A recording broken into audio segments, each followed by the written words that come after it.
service is only the stepping stone to spontaneous love, which is actually a higher standard even than regulated devotional. But without regulated devotional service, we cannot reach the higher standard.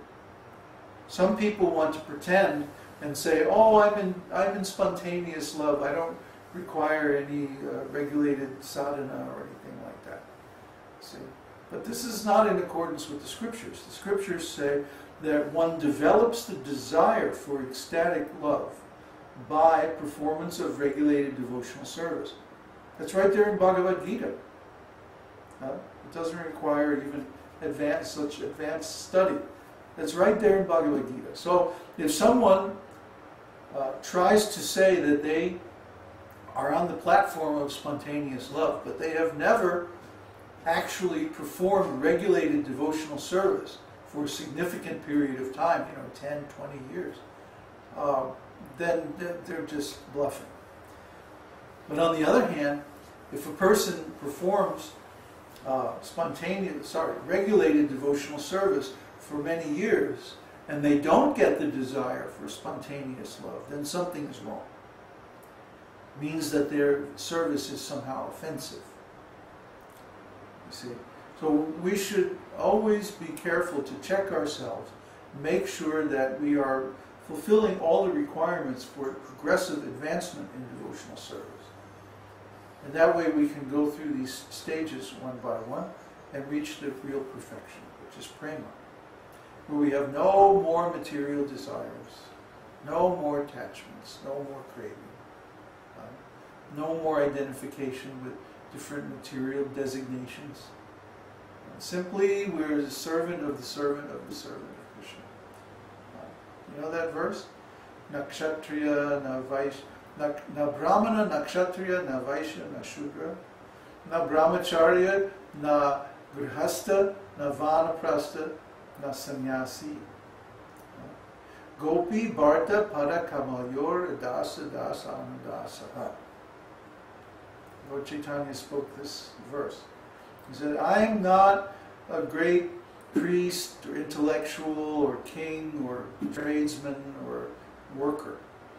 I'm not a celibate student or a householder or a retired person or a renunciant. Who am I? I'm simply the servant of the servant of the servant of the master of the gopis, Śrī Kṛṣṇa. See? That's my real position. That's all of our real position. We take this path of devotional service. We get situated in the parampara, the disciplic succession from Lord Chaitanya or from Krishna. And then we have to follow the instructions of the spiritual master. And only then, once by following these instructions, all of our impurities have been removed, then we can claim, okay, I'm on the platform of spontaneous devotional service. This takes many years, so we have to be really clear and really honest about this and perform the process according to the stage that we are really at. So I'm going to do one more. Well, maybe two more. What time is it? 7:50. 7:50? 10 till. Okay. 29 is magnanimous. Any person who is very charitably disposed is called magnanimous. When Krishna was reigning over Dwarka, he was so magnanimous and charitably disposed that there was no limit to his charity. In fact, so great was his charity in Dwarka that even the spiritual kingdom, with all of its opulence of Chintamani, touchstone, desire trees, and Suravi cows, was surpassed. In the spiritual kingdom of Lord Krishna, named Goloka Vrindavan, there are Suravi cows which give unlimited quantities of milk. There are desire trees from which anyone can take all kinds of fruits, as much as he may desire.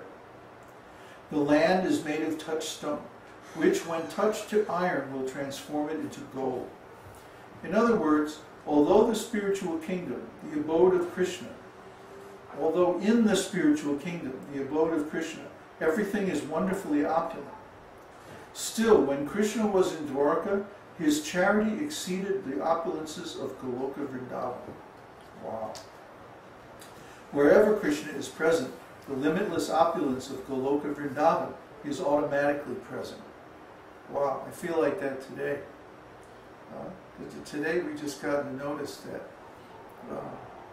we're going to be able to work directly with the major university and present this esoteric teaching as an accredited department. You're going to have to call me Dr. Babaji.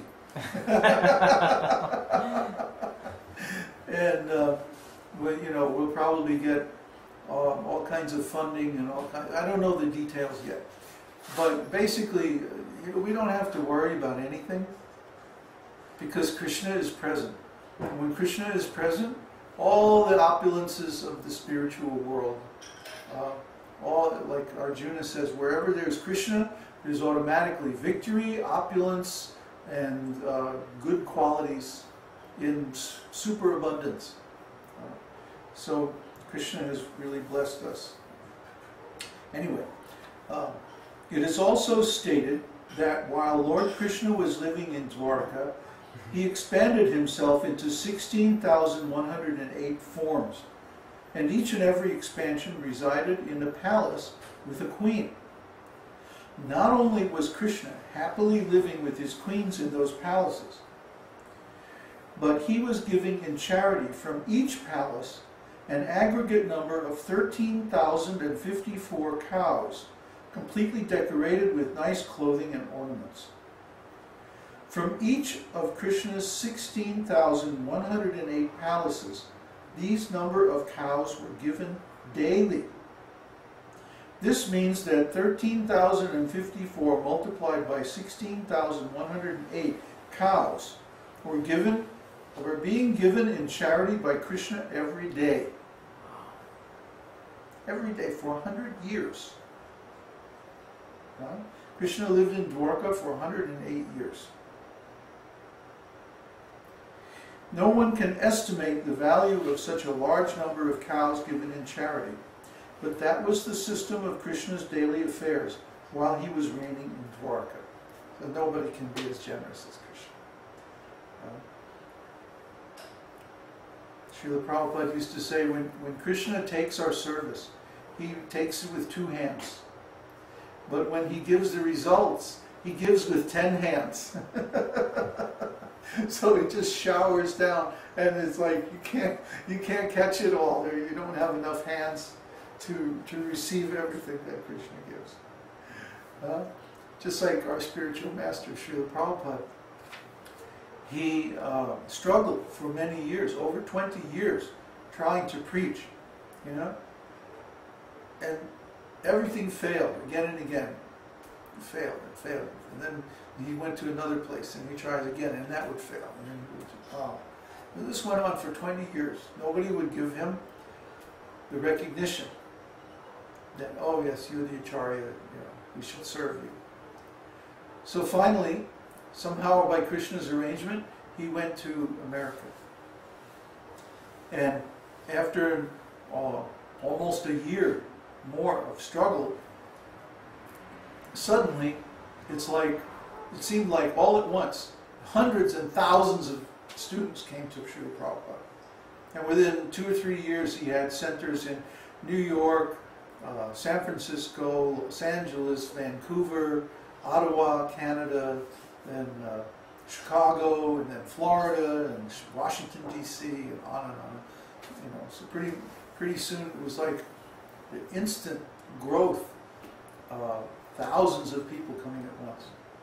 But we haven't struggled anywhere near as long as Srila Prabhupada. Srila Prabhupada has done so much for us by translating the scriptures into English, by showing how to structure a preaching organization in the Western world. It goes on and on. I don't even have enough time to speak of all the wonderful things that Srila Prabhupada has done for us that makes this work possible, even easy, compared to what he had to go through. I've been working on this preaching since 2002, So in merely 7 years, now we've come to the verge of this same kind of explosive growth. So we have to be very careful over the next few months and over the next year in particular to make sure that in this period of explosive growth, we're going to be getting new people from every side. On the internet, through our college work in India, I mean, we're going to literally be dealing with thousands of new people in a very short time. You know, we've been looking at the stats and publishing the stats of our website, and you see it's gone up like this, huh? Well, that's just the beginning. Yeah, it's going to go double exponential. It's really going to go very, very fast.